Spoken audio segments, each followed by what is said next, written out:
വീട്ടിൽ വെച്ച് urinary catheter care കൊടുക്കുന്നത് വഴിയിട്ട് പലതരത്തിലുള്ള ഇൻഫെക്ഷൻസ് ഒഴിവാക്കാനായിട്ട് പറ്റും. അതിനാവശ്യമായിട്ടുള്ള കാര്യങ്ങൾ ക്ലീൻ ആയിട്ടുള്ള ട്രേ വേണം, ഗോസ് വേണം, സ്റ്റെറൈൽ ഗ്ലൗസ് വേണം, സലൈൻ വേണം, സോപ്പ് ആൻഡ് വാട്ടർ വേണം.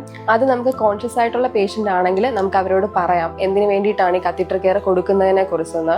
ആദ്യം തന്നെ രോഗിയുടെ കാലുകൾ 2 സൈഡിലോട്ടും കുത്തി വെച്ചിട്ട് നമ്മൾ സ്റ്റെറൈൽ ആയിട്ടുള്ള ഗ്ലൗസ് ഇടുക. സോപ്പ് ആൻഡ് വാട്ടർ ആണ് ഈ യൂറിനറി കത്തീറ്റർ ക്ലീൻ ചെയ്യാൻ വേണ്ടിയിട്ട് നമ്മൾ യൂസ് ചെയ്യുന്നത്. ഗോസ് അല്ലെങ്കിൽ പാഡ് എടുക്കുക. പാഡിൽ സോപ്പ് ആൻഡ് വാട്ടർ നമ്മൾ എടുത്തതിന് ശേഷം ഈ കത്തീറ്ററിന്റെ പുറമേയുള്ള വശങ്ങൾ നന്നായിട്ട് ഈ സോപ്പ് ആൻഡ് വാട്ടർ വെച്ച് വൈപ്പ് ചെയ്യുക.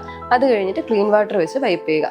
രണ്ടാമത്തെ ഗോസ് പീസ് എടുത്തതിന് ശേഷം ഈ ട്യൂബ് മുതൽ 3 to 5 സെന്റിമീറ്റർ താഴോട്ട് സോപ്പ് ആൻഡ് വാട്ടർ വെച്ച് നമ്മൾ ക്ലീൻ ചെയ്യുക. നമ്മുടെ ഗ്ലൗസ് ഡിസ്കാർഡ് ചെയ്തതിന് ശേഷം പേഷ്യന്റിനെ നേരായിട്ടുള്ള പൊസിഷനിൽ നമ്മൾ കിടത്തുക.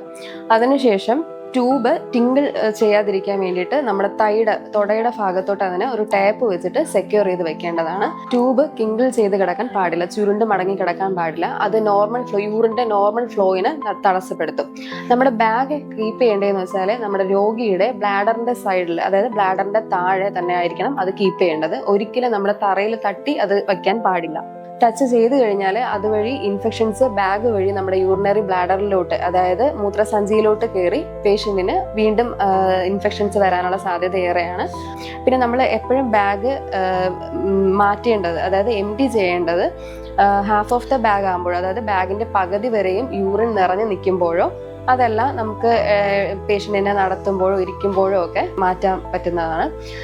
പിന്നെ യൂറിനിൽ എന്തെങ്കിലും കളർ ചേഞ്ച് വരുവാണെങ്കിൽ, അതായത് ബ്ലഡിന്റെ നിറമോ പഴുപ്പിന്റെ അംശമോ എന്തെങ്കിലും കാണുവാണെങ്കിൽ ഡോക്ടറിന്റെ സഹായം വേണ്ടതാണെങ്കിൽ നമുക്ക് ഡോക്ടറിന്റെ സഹായം ചെയ്യുക.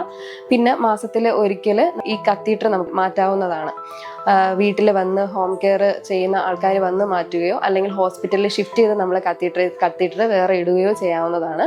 ഇതൊക്കെയാണ് നമ്മൾ വീട്ടിൽ യൂറിനറി കത്തീറ്റർ ഇട്ട പേഷ്യന്റിനെ നമ്മൾ പരിചരിക്കേണ്ട രീതി. Thank you.